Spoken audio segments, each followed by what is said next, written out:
अस्सलाम वालेकुम रहमतुल्लाहि वबरकातुहू। बिस्मिल्लाहिर्रहमानिर्रहीम।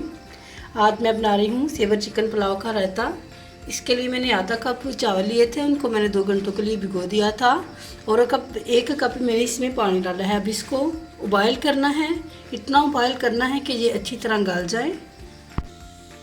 चावल उबाइल हो चुके हैं, चूल्हा मैंने बंद कर दिया। अब इनको ग्राइंड कर लेना है।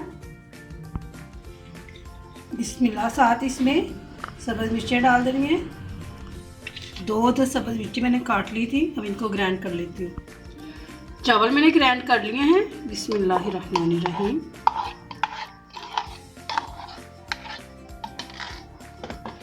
इसको मिक्स कर लेना, बस ये इतना सा काम है इसका।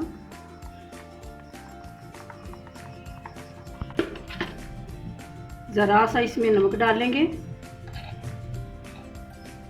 जीरा पाउडर आधा चाय का चम्मच और आधा चाय का चम्मच साबुत ज़ीरा। बस रायता हमारा तैयार हो चुका है सेवर चिकन पुलाव का।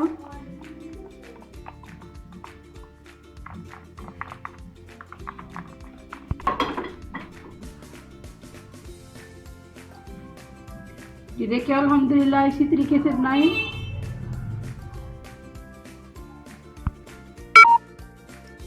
सेवर चिकन पुलाव का रायता है, आप भी बनाएं, ट्राई करें। अस्सलाम वालेकुम वरहमतुल्लाहि वबरकातुहू।